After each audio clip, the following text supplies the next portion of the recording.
Bonjour, bonjour, bienvenue dans ce webinaire proposé par la région Auvergne-Rhône-Alpes. Parce qu'à 35 minutes pour mon temps hier, c'est une série de webinaires tous les mardis. Nous vous semaines en concrète, des outils pratiques pour les petites entreprises. Et l'objectif, c'est de vous aider à traverser cette crise sanitaire qui perdure malheureusement et à transformer votre activité grâce au numérique. Aujourd'hui, notre intervenant Nicolas Balédier, spécialiste des solutions de e-commerce, répondra à cette question. Made in France et e-commerce, quelle plateforme pour vendre nos produits Made in France? Il va vous présenter des solutions concrètes et vous pourrez poser les questions tout au long de la demi-heure via le chat et nous vous apporterons des réponses en direct à la fin de l'échange. Merci pour votre participation et votre présence et Nicolas, c'est à toi. Oui, bonjour à tous, Nicolas Balédier. Donc aujourd'hui le thème c'est Made in France. Donc on va parler de différentes choses, vous allez voir, à la fois refixer le cadre des différents labels qui peuvent rentrer sous l'appellation Made in France. Et puis surtout on va voir comment en termes d'e-commerce, est-ce qu'il y a un potentiel de faire des ventes e-commerce pour quelqu'un qui vendrait des produits made in France. On va voir qu'il y a différentes typologies de moyens en fonction de quelque part de votre positionnement, si vous êtes une jeune marque de créateur, si vous vendez des produits du terroir ou si vous êtes un artisan et que vous pouvez produire des petites séries de produits, que ce soit des luminaires ou des pieds de table. On va voir qu'en fonction de quelque part de votre positionnement, votre métier, si vous vendez des huiles essentielles que vous élaborez, on va voir qu'il y a plusieurs possibilités en fait pour faire de la vente en ligne, du e-commerce. On verra donc au cours de ce webinaire donc les différents canaux, les différentes options. On verra aussi notamment les places de marché et de voir que vous allez pouvoir du coup vendre sur plusieurs canaux. Et l'idée, c'est qu'il n'y a pas une seule recette pour vendre des produits Made in France, mais on va voir qu'il y a plusieurs solutions et en fonction de votre positionnement, ce que vous voulez incarner, qu'il y a des options différentes donc pour vous. À la fin de ce webinaire, on va voir un certain nombre de points. L'idée, c'est vraiment d'avoir une partie questions-réponses et d'échanger avec vous et de répondre à vos questions concrètes. Alors, première chose, le label Made in France. Alors, sous ce label-là, on va dire, pour moi, ça regroupe pas mal de choses. Il y a plusieurs labels qui existent en France, à la fois ce qu'on appelle les IGP, les indications géographiques protégées, mais aussi tout ce qui est AOP, appellation d'origine protégée, les entreprises du patrimoine vivant, et des notions de fabriqué en France, Made in France ou origine France garantie. Donc différents labels pour moi qui se regroupent dans le sujet qu'on va voir, qui est comment vendre des produits qui sont fabriqués en France et de voir quel support peut être adapté pour faire de la vente en ligne.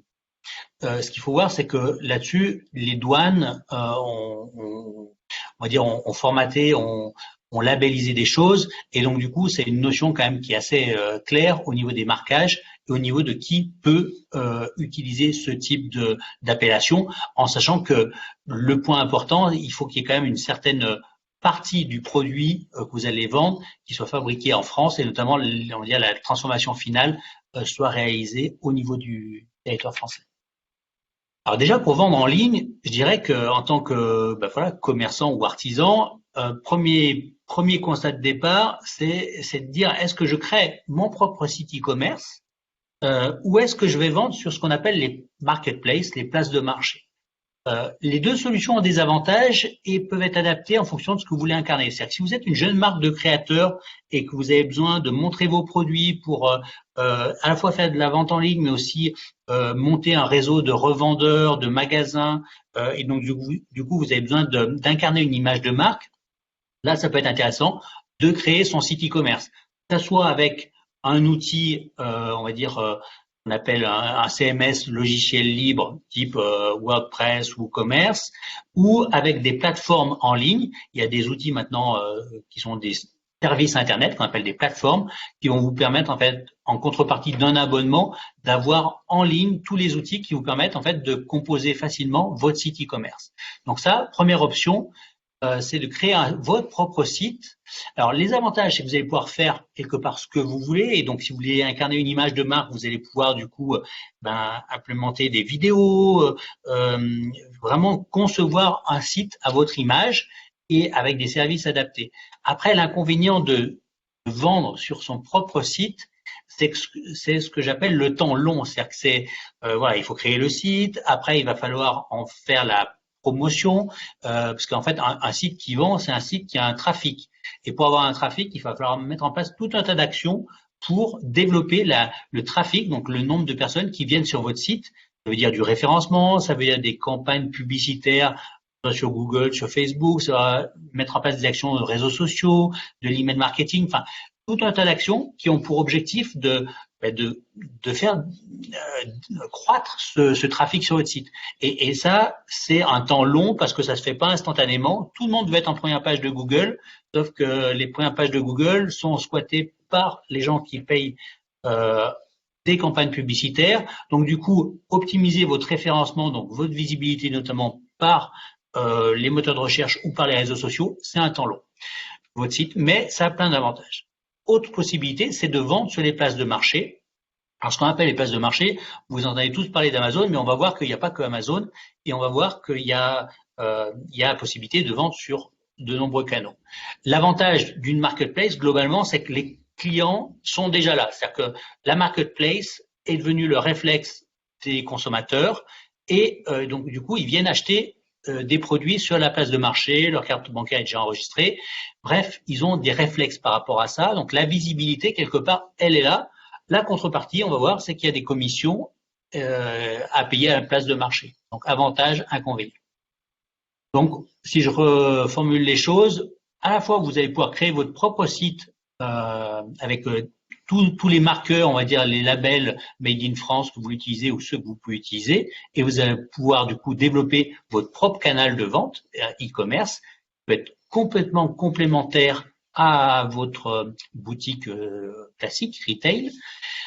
Et ce site, vous allez pouvoir le connecter avec des réseaux sociaux. C'est par exemple une des possibilités, c'est de faire un site avec une plateforme Shopify, de le connecter à exporter votre catalogue de produits sur Facebook Shop et du coup pouvoir en faire la promotion aussi sur des réseaux sociaux comme Instagram, etc. Autre possibilité, donc on a vu, et ce qu'on va développer, c'est notamment les places de marché et de voir qu'il y en a qui sont soit spécialisés dans le Made in France, soit qui ont développé des rubriques ou des corners ou des parties de la marketplace dédiées aux artisans commerçants. Et autre possibilité, après, ce sont des sites de vente en ligne qui achètent des produits, qui référencent des produits et qui vont les revendre. Alors, les marketplaces spécialisés, l'idée c'est que dans les places de marché, on connaît tous Amazon, Cdiscount, qui sont des marketplaces généralistes, et on verra qu'ils ont des parties dédiées au Made in France, mais il y a aussi des marketplaces beaucoup plus spécialisés par domaine d'activité. Ça veut dire que, par exemple, la Redoute est spécialisée dans l'univers de la maison. Si vous voulez vendre des produits, par exemple des huiles essentielles, peut-être qu'il faut aller vendre sur Nature et Découverte. Donc ça veut dire que la chaîne de magasins, en fait, elle a la chaîne de magasins, mais aussi la place de marché, le site e-commerce et la marketplace. Et l'idée de la marketplace, c'est de donner la possibilité à des vendeurs comme vous, des commerçants, des artisans, de pouvoir venir vendre leurs produits sur la marketplace. Donc j'ai mis les petits drapeaux français pour indiquer certaines marketplaces qui ont des parties dédiées au Made in France. Première chose, on va voir déjà les marketplaces généralistes. Les deux gros acteurs en France, c'est Amazon et Cdiscount. Et ces deux marketplaces ont des parties dédiées soit au Made in France, soit au handmade, au fait main, aux produits artisanaux, on va dire au sens large. Ce qu'il faut savoir, c'est que Cdiscount, c'est quand même 25 millions de visiteurs uniques par mois. Et donc, du coup, se dire que vous voyez en haut à droite, vous avez un petit onglet Made in France. Donc, du coup, vous, en tant que commerçant, artisan, vous allez pouvoir proposer vos produits sur Cdiscount et les vendre via la marketplace Cdiscount. Quel que soit, on va dire, l'univers de vos produits, que ce soit de l'épicerie fine, des produits de bricolage, de la décoration, des luminaires, etc. Bref, marketplace généraliste, tout type de catégorie, donc du coup, vous pouvez proposer tout type de produits. Ce qu'il faut voir, c'est que Cdiscount, ils ont mis en place avec le Covid une action qui se termine en théorie le 30 juin 2021, qui donne la possibilité à des artisans, des commerçants de pouvoir en fait s'abonner gratuitement pendant 6 mois. Normalement, l'abonnement coûte 39 euros par mois. Et du coup, en fait, qu'il n'y ait pas de frais d'entrée pour des entreprises comme les vôtres qui ont besoin de créer, créer un nouveau canal de vente et d'effectuer des ventes en ligne via Cdiscount. Il y a quand même des commissions qui s'appliquent. Donc ça, c'est un point qui est important, c'est que les marketplaces, voilà, 10 millions de clients actifs, 24 millions d'utilisateurs uniques par mois. Bref, vous touchez du coup un potentiel de clients qui est énorme. Amazon, ils ont une rubrique qui s'appelle Amazon Handmade et dans lequel vous allez pouvoir sélectionner des produits. Donc à partir du moment où on sélectionne Amazon Handmade et que vous sélectionnez France, vous allez pouvoir proposer vos produits à la vente via la plateforme Amazon et donc du coup développer un canal de vente e-commerce complémentaire à votre activité traditionnelle. Et là, même chose, il y a un abonnement qui est de 39 euros hors taxe par mois et des commissions sur les ventes, donc au succès, si vous effectuez des ventes, qui est de 12,37% pour la rubrique Handmade. On sort des grands classiques des marketplaces généralistes avec une marketplace qui s'appelle Etsy, qui est une énorme marketplace. Ils font 1,7 milliard de dollars de chiffre d'affaires, donc où il y a des millions de clients. Il y a 81,9 millions de clients, et c'est une marketplace dédiée vraiment aux faits main, faits maison, aux produits artisanaux, créatifs, décorations, bijoux. Voilà, ça peut être tout un tas de choses, on va dire, liées plutôt à l'univers soit des accessoires vestimentaires, soit l'univers de la maison, mais c'est assez large. Donc la contrainte, vous pouvez pas être juste revendeur, il faut être, on va dire, artisan ou tout petit industriel, on va dire, pour pouvoir proposer des produits sur Etsy. Mais après, ça peut être des produits faits main, faits par vous en tant que créateur, que ce soit des produits vestimentaires ou d'autres, vous allez pouvoir proposer via Etsy.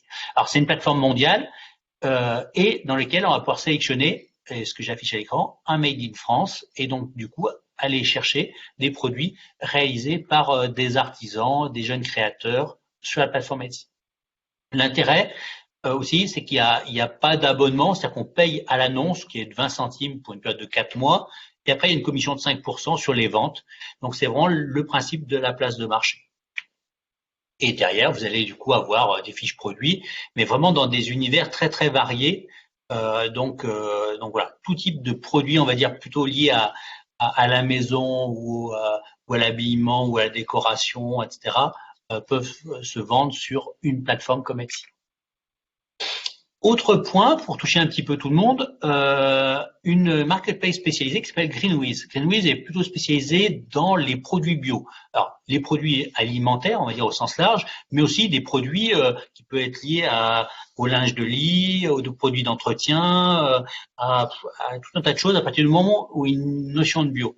Ce qu'il faut voir, c'est qu'ils font quand même 100 millions d'euros de chiffre d'affaires et ils ont un corner Made in France. Donc, quand on croise Made in France et bio, voilà, si vous êtes dans ce positionnement-là de produits, vous pouvez aller trouver des clients qui vont sur Greenwiz. Donc, ils font une centaine de millions d'euros et ils ont été rachetés, pour la petite information, il y a 2 ans par Carrefour et ils sont en pleine phase de développement. Donc, l'idée, c'est de dire, voilà, je vends des produits qui ont une connotation bio et Made in France, je peux aller les vendre sur une marketplace comme Greenwiz et toucher des clients qui viennent chercher spécifiquement ce positionnement, ce type de produit. Après, voilà, il y a plein de catégories qui vous permettent de vous positionner dans les différentes rubriques, on va dire, de la place de marché. Autre aspect, c'est par exemple la Camif. Pour illustrer, voilà, un positionnement de niche. Camif, c'est l'univers de la maison. Et ben du coup, si vous avez des produits qui sont plutôt de décoration, un peu d'habillement ou des produits de maison, vous allez pouvoir vendre sur la Camif vos différents produits. Donc, il y a quand même un grand nombre de clients. Et donc, du coup, c'est vraiment aller bénéficier aussi de l'image de marque de la marketplace pour rassurer le client et donc, du coup, vendre des produits qui sont estampillés Made in France. Alors, la Camif, spécifiquement, ils sont très, très, très, très sensibles au Made in France, au circuit court, dans leur sélection de partenaires et de produits. Et donc, c'est un vecteur qui peut être intéressant. Autre point, pour étendre un peu les choses, c'est Nature et Découverte. Alors, Nature et Découverte, ils n'ont pas forcément une partie spécifique Made in France, mais à partir du moment où vous faites des produits de qualité plutôt orientés bio, recyclables, etc., ça peut intéresser Nature et Découverte, et donc du coup, c'est l'option de pouvoir vendre vos produits sur la marketplace Nature et Découverte. Accessoirement, leur marketplace, elle leur sert aussi pour identifier des nouveaux produits, des nouvelles entreprises, et donc du coup, ça peut être un moyen après de rentrer, on va dire, sur la partie vente en magasin, et donc d'être référencé pour le retail, donc à ce niveau-là. Autre point, les trois Suisses. Alors tout le monde connaît les trois Suisses. Eux, ils sont pas en marketplace. Ils ont fait un choix de ne pas être en place de marché. Donc c'est un site de vente en ligne. Par contre, ils ont comme positionnement décidé vraiment de sourcer un maximum les produits qu'ils vont acheter et les marques avec lesquelles ils vont travailler en Europe et si possible en France. Donc je ne dis pas que les trois Suisses c'est 100% made in France, c'est pas le cas, mais ils essayent vraiment au maximum d'aller sourcer des nouvelles marques, des nouveaux partenaires, donc au niveau de la France ou plus globalement de l'Europe quand c'est pas possible. Et donc du coup, si vous êtes une jeune marque et que vous pouvez avoir des produits qui peuvent les intéresser, ils pourraient du coup référencer vos produits là et donc du coup vous acheter quelque part et vous promouvoir sur le site des trois Suisses. Alors dans le Made in France, il y a aussi plein de places de marché ou de sites qui sont vraiment complètement spécialisés 100% Made in France. Donc on a vu avant des acteurs que vous connaissez, qui sont ou des marketplaces généralistes ou des marketplaces spécialisés, mais qui sont le pendant de chaînes de magasins retail que vous connaissez. Là, il y a plein d'acteurs qui sont vraiment des spécialistes de la vente de produits marketplace et donc du coup, vous pouvez aller vendre vos produits, proposer vos produits par l'intermédiaire de ces marketplaces. Alors, ce qu'il faut savoir, c'est qu'en général, c'est des marketplaces qui ont une audience beaucoup plus faible.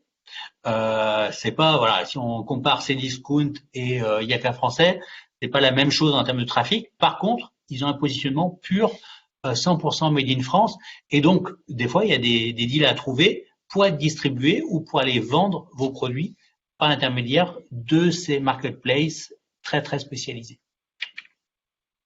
Autre point, si vous êtes dans le domaine, on va dire, de produits du terroir, des produits alimentaires, du vin, donc il existe aussi des places de marché ou des sites vraiment dédiés à du Made in France ou qui mettent en avant des producteurs français.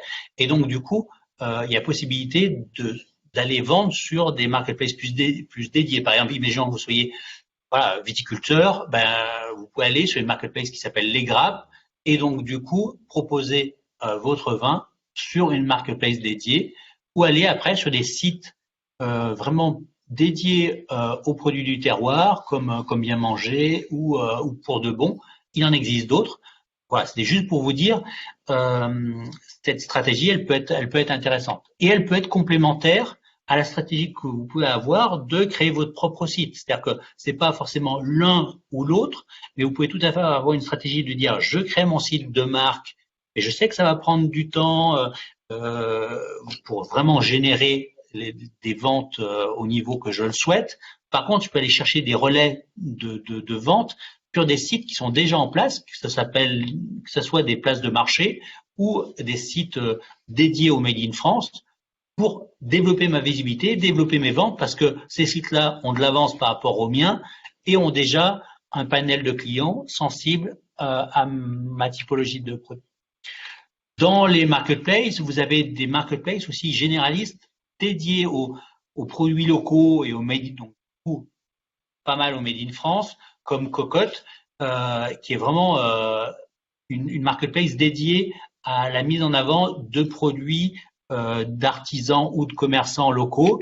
Et donc, du coup, quand on rentre sur Cocotte, on va pouvoir, du coup, aller proposer différents produits qui ne sont pas tous Made in France, mais qui sont vendus, là, du coup, par par votre magasin, par votre entreprise, et donc du coup de trouver des clients. Là, j'ai fait une recherche, je sais plus, bracelet, dans un territoire donné dans le 63, et dans quelques kilomètres autour de chez moi, on trouve un certain nombre de produits en vente, et donc avec des marques variables, hein, et des vendeurs qui sont des commerçants locaux. Vous avez d'autres marketplaces vraiment made in France, comme plus, voilà, très très pointus, mais que vous connaissez peut-être moins. Mais j'essaye de vous ouvrir un petit peu le champ des possibles entre les grosses marketplaces, les marketplaces spécialisés et des marketplaces très dédiés made in France, comme Fratch, qui met vraiment en avant des jeunes marques françaises, la création artisanale, et donc du coup de pouvoir vendre sur ces marketplaces ultra ciblés. Et on voit que sur la droite, je vous ai mis les différentes catégories. Ça peut être de l'alimentaire, aux produits de la maison, aux jouets, à la cuisine, etc. Donc le champ des possibles est très large. Voilà. Dans les sites vraiment dédiés, ben voilà, un coq dans le Transat, c'est un exemple. Vraiment un site dédié au Made in France, et donc du coup, ils sont pas en marketplace, ils référencent des marques, et après, ils peuvent vous demander de déporter un stock ou vous acheter des produits pour les mettre en vente. Et donc là, pour ceux qui sont dans une logique de création d'une marque, ou de lancement d'une marque, ou de développement d'une marque qui a cette estampille Made in France, c'est un prérequis pour pouvoir vendre sur un coq dans le Transat, ça peut être un canal de vente intéressant. On va prendre un petit peu de temps pour peut-être échanger sur les quelques questions que Nicolas pourra traiter. Je passe la parole à Clémence peut-être, qui a dû sélectionner quelques questions. Effectivement, nous avons eu quelques questions au long de ce webinaire. Donc, si vous en avez d'autres, n'hésitez pas à les poser sur le chat et puis on va les relayer. Alors, une première question qui nous demande s'il n'y a pas un risque en vendant sur une marketplace spécialisée de ne pas apparaître en fait en début de la page web, étant donné qu'on est peut-être un concurrent et que ces plateformes auraient intérêt à promouvoir plutôt en priorité leurs produits. Alors, très clairement, oui. C'est clair que, enfin, si je prends un exemple, si on prend une marketplace comme La Redoute, ils vendent leurs propres produits. Par exemple, il y a La Redoute intérieure, AMPM, etc. Évidemment, ils mettent en avant beaucoup leurs produits. Il n'empêche que, vu le trafic, vous faites des ventes. Donc, je vous dis pas que c'est un monde merveilleux et que si vous allez vendre sur Amazon, sur La Redoute ou sur Greenwiz, si jamais eux-mêmes sont vendeurs aussi, ben, ils s'arrogent une part des ventes.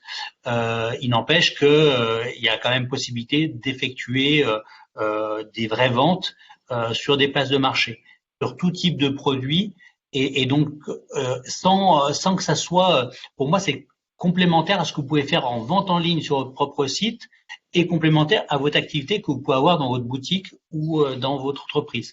Donc oui, effectivement, si vous allez vendre sur La Redoute, si vous avez à rentrer sur La Redoute, je prends cet exemple-là, mais ça peut être sur Nature et Découverte, effectivement, s'ils vendent des produits, vous serez en concurrence, ou vous pourrez être placé des fois un peu plus loin, mais comme les gens, donc les clients, passent par la recherche ou par la navigation, ben, s'ils tapent huile essentielle, je sais pas, de romarin, hop, sur Nature et Découverte, voilà, si vous avez une huile essentielle de romarin, vous serez dans les résultats et vous pourrez être acheté sur une place de marché. Donc voilà, je vous dis pas que c'est 100% clean et que tout le monde est sur le pied d'égalité.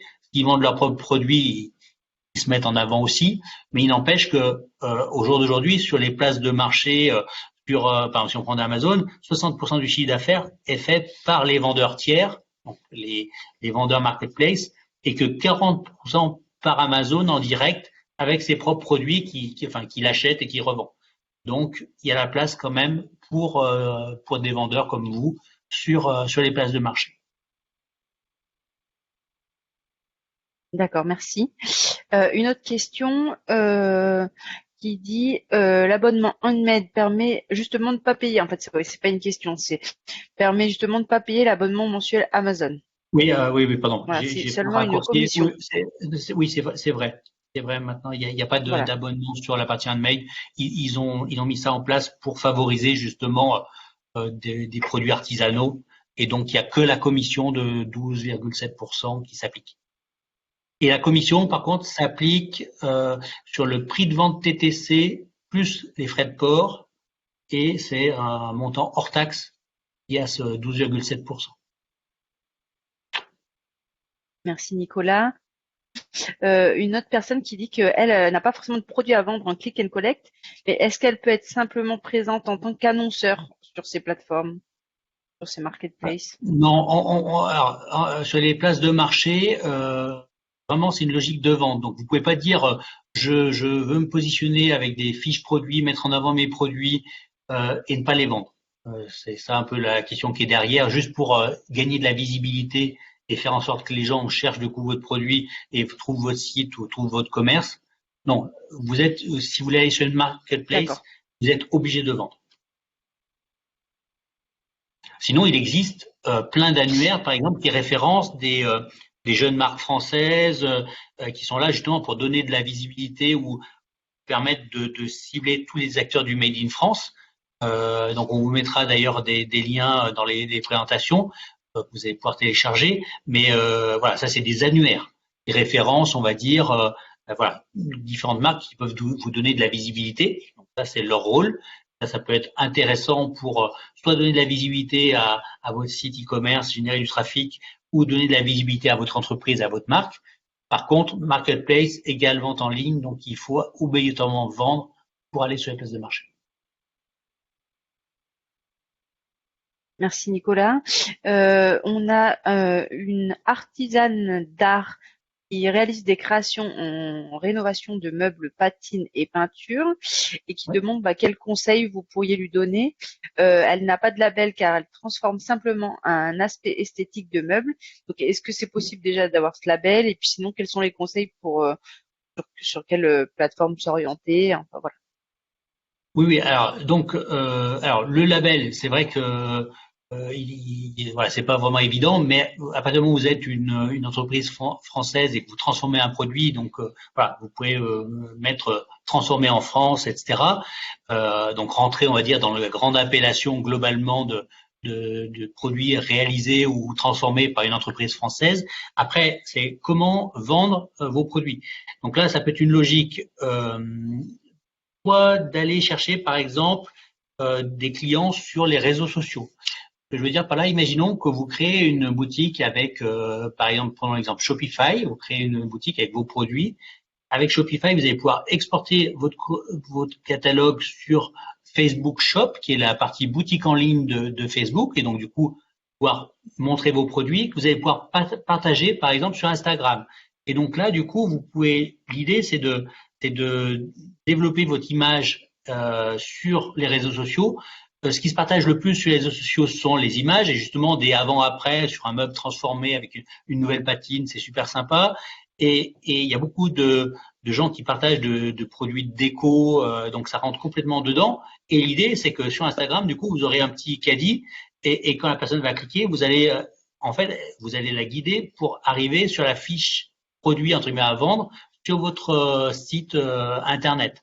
Et donc, du coup, ça peut être une stratégie de ce type-là. Autre stratégie possible, c'est de se dire, par exemple, je vais aller sur Etsy, parce que c'est vraiment des produits faits main ou transformés. Donc, je suis dans la ligne du positionnement de la place de marché. L'avantage, c'est qu'il n'y a pas d'abonnement. Ça me coûte 20 centimes l'annonce pour 4 mois. Donc, imaginons que j'ai un certain nombre de produits et je fais pas des séries. Vu que à chaque fois, vous transformez un meuble et vous le mettez en vente et puis une fois qu'il est vendu, il y en a qu'un. Hein. Donc là, c'est du produit unique. Et donc, du coup, vous pouvez complètement vendre dans ce cadre-là sur Etsy. Et ça peut être complémentaire. C'est-à-dire de se dire, je crée une visibilité sur les réseaux sociaux connectés à ma petite boutique e-commerce et je vais aussi chercher d'autres clients sur une marketplace comme Etsy ou voilà. Moi c'est ce que je ferais. D'accord. Parce que donc, on avait une autre question complémentaire aussi qui nous demandait quel marketplace recommanderiez-vous pour le Made in France sur mesure et personnalisé? Est-ce que ça rejoint un peu? Alors ça, voilà, ça rejoint. Quelque part, alors en fait, le Made in France sur mesure et personnalisé, c'est en fait voilà, dès que c'est personnalisé, donc on va dire le produit unique. La question est-ce que c'est un produit unique qui va être vendu, donc enfin créé une fois et vendu qu'une fois, ou est-ce qu'on donne la possibilité au client de personnaliser un produit pour en faire un produit unique? Par exemple, imaginons, je dis n'importe quoi, imaginons que vous ayez, voilà, vous voulez proposer de la personnalisation de sneakers, hein, de baskets en ligne. Bon, vous créez un site et l'idée c'est que le client en fait choisit un modèle, par exemple n'importe quoi des Stan Smith, et sur la base de ça en fait il va créer sa personnalisation et vous allez lui réaliser la personnalisation qu'il aura créée. Donc voilà, il y a plein de possibilités. Donc en fonction de la situation, soit c'est du produit unique en fait, par exemple un meuble que vous êtes transformé une seule fois, vous le mettez en vente sur Etsy et vous allez le vendre, ou vous créez des bijoux uniques qui n'ont pas vocation à être faits en mini-série et vous les mettez en ligne et que vous les vendiez sur Cdiscount ou Amazon Handmade ou sur votre site et en faisant la promotion sur Instagram, parce que vous savez que c'est ce genre de produit qui peut se vendre aussi sur Instagram. Il y a plein de possibilités. Tout dépend un peu voilà, de ce qui a du sens pour vous. Merci Nicolas. Alors on a une question qui revient souvent, c'est comment obtenir un label certifié Made in France éco-responsable? Est-ce que tu sais comment on fait? Alors, en général, c'est toutes les logiques de certification, hein, de label. Hein. Donc là, il faut regarder en fait la structure qui attribue le label. Et en général, il y a tout un processus de validation, d'étapes qui sont à faire pour obtenir le label. Donc là, c'est vraiment toute cette logique-là. Donc là, voilà, c'est pas lié à l'e-commerce, c'est vraiment l'attribution du label. Donc là, le plus simple, c'est de regarder le label que vous voulez obtenir, d'aller sur le site de la structure qui attribue ce label-là, et il y a toujours un processus de certification, un moyen de les contacter. Et donc là, ça rentre complètement. Allez sur le site de la structure qui attribue le label. Et vous aurez le processus de certification pour voir si vous pouvez rentrer dedans ou pas, et puis de voir quelles sont les étapes, quel est le coût, hein, parce que parfois il y a des gens qui font des choix de ne pas avoir certains labels, déjà parce qu'il y a un processus et un coût lié à la certification, et il faut faire venir un consultant, il faut faire un certain nombre de démarches administratives. Qui va tracer la provenance de vos produits, les étapes qui sont faites dessus, la composition chimique des produits, enfin, en fonction de votre secteur. Donc là, première chose, visez le label que vous souhaitez obtenir, allez voir le site internet et regardez la procédure de certification avec ses coûts, et puis là, vous ferez un choix. D'autres questions? D'accord, merci beaucoup Nicolas. C'est une question sur les marketplaces. Est-ce que ces marketplaces font automatiquement l'ajout de taxes et frais de douane à des produits comme des vins? Alors, sur les places de marché, en fait, vous avez c'est un peu caricatural, mais vous avez deux situations. Soit vous allez sur une marketplace et c'est vous qui expédiez les commandes. Donc, ça veut dire que, je dis n'importe quoi, vous vendez sur une marketplace et vous recevez la commande et c'est vous qui préparez la commande qui devez expédier. Dans ce cadre-là, sur de l'international, on va dire hors Europe, ça veut dire qu'il faut à la fois avoir les documents douaniers, hein, qui s'appellent le CN22 ou CN23, et donc qui mettent voilà la provenance, le prix du produit qui a vendu, qui a acheté, le code tarique, etc. Donc c'est à vous dans ce cas-là de générer à la fois la CN23 et de joindre la facture d'achat au niveau de la pochette documentaire qui est associée au colis que vous expédiez. Ça, c'est dans le cas où c'est vous qui gérez l'expédition. Autre possibilité, dans certaines marketplaces, ils vous donnent la possibilité en fait de stocker vos produits chez eux. C'est-à-dire que si on prend l'exemple de Cdiscount, Amazon, Mano, ils ont des entrepôts et une des possibilités, si vous voulez pas en fait préparer vos commandes, les expédier et gérer cette logistique e-commerce, c'est de déporter vos produits dans leurs entrepôts. Et donc là, ils vous font payer un service supplémentaire pour le stockage et la préparation des commandes. Et dans ce cadre-là, c'est eux qui se chargent normalement souvent de générer, on va dire, les documents douaniers et voilà tout ce qu'il faut joindre à la commande. Après, ce qu'il faut voir, c'est que les marketplaces, certaines ont des restrictions et notamment par rapport aux alcools, etc. Voilà, il faut déterminer quel marketplace peut vendre des alcools. C'est-à-dire que certaines marketplaces sont pas habilitées ou ne font pas ça. Donc voilà, c'est à vous de voir. Mais en général, souvent, c'est vous qui allez expédier, je suppose, voilà, peut-être vos commandes. Et donc, dans ce cadre-là, c'est vous qui êtes en charge de générer la CN23 et la facture et de la joindre, alors soit dans la pochette documentaire associée au colis, si vous envoyez par exemple par Colissimo, ou certains transporteurs comme DHL ou d'autres, ça peut être dématérialisé. Et donc, du coup, la CN22 ou la CN23 est imprimée en fait avec l'étiquette d'expédition et la facture est transmise en voie dématérialisée, de telle façon que s'il y a un contrôle douanier, ils ont accès à la facture d'achat. D'autres questions? Oui, Ouais. du coup, juste, alors, est-ce que ces marketplaces prennent en charge la logistique? Et puis, si on est en rupture de stock, du coup, comment ça se passe? Et voilà, est-ce qu'on garde le même prix de vente sur ces marketplaces ou sur son site?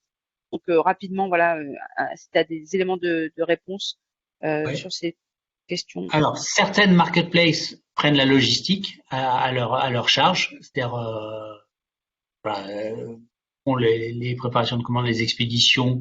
Donc oui, alors ça peut être Greenwich, ça peut être Mano, ça peut être Amazon, c'est Discount. D'autres ne le font pas, c'est-à-dire que on parlait de la Redoute ou je sais pas Leroy Merlin ou Castorama. Bon ben voilà, c'est à vous d'expédier. Ils font pas ce service-là. Après la question, qu'est-ce qu'il y avait dans la question? Il y avait plusieurs volets. Tu peux me Est-ce rappeler? que comment ça se passe si on n'a plus de stock et Alors, comment on définit son ouais. prix par rapport à son site? Alors, plus de stock, donc là, ça veut dire que vous êtes un stock à zéro, donc la vente peut plus se faire. Donc, d'où l'importance d'avoir des stocks à jour, et notamment pour ceux qui ont à la fois, qui ont un stock en fait, qui peuvent vendre ou en magasin ou en ligne, d'être très très fin là-dessus, parce qu'il n'y a rien de pire pour une vente, enfin pour une place de marché, que vous ayez accepté une vente et qu'en fait vous puissiez pas l'honorer, vous pouvez pas expédier le produit parce qu'entre temps vous l'avez vendu en magasin. Là, très vite, vous avez des critères en fait de performance qui fait que si cette situation se renouvelle plusieurs fois, même ils peuvent vous exclure dans certains cas de certaines places de marché. Là, je parle notamment des grosses, les Cdiscount, Amazon, etc. Ils sont très très sensibles à ça. Donc, effectivement, en tant que commerçant, il est hyper important d'avoir une vraie gestion des stocks fine, de telle façon à ne pas se retrouver dans cette situation-là. Donc ça, c'est un point qui est important. Et l'autre aspect, c'était le dernier point. Tu peux me le rappeler? Le prix, Le prix. et comment Donc, on fixe son ouais. prix par rapport à son site? Alors, il y a la théorie et la pratique. En théorie, souvent, ils vous imposent en fait de ne pas pratiquer en prix de vente sur les places de marché un prix supérieur à ce que vous pratiquez sur votre site. Ça, c'est dans les conditions générales de vente en général. Vous êtes un peu contraint par rapport à ça. Et alors que malgré tout, il y a un aspect commission et des frais supplémentaires. C'est à vous de jouer par rapport à ça, mais souvent, effectivement, il y a des contraintes par rapport à ça. Ils veulent pas que vous vendiez un produit 10 euros sur votre site et que vous le placiez à 15 euros parce que vous vous dites, j'ai des commissions à payer, j'ai un abonnement, j'ai des frais. Voilà. C'est-à-dire que c'est à vous de définir un prix de vente publique et que eux doivent avoir le meilleur prix de vente public possible. Voilà, D'accord. Bah, merci beaucoup Nicolas. On a déjà un petit peu j'en prie. dépassé sur le temps, donc je pense qu'on va clôturer ce webinaire. De toute façon, on vous enverra donc à la fin un mail récapitulant toutes les informations. Vous pouvez retrouver aussi des dossiers thématiques sur le site Portail Campus du numérique. Donc, vous pouvez retrouver toutes les interventions de Nicolas, les webinaires, le diaporama et des informations complémentaires, des vidéos pour aller plus loin. Voilà, donc n'hésitez pas à aller consulter ce site. Au revoir. Merci beaucoup à tous. Bonne journée. Au revoir. Merci Nicolas.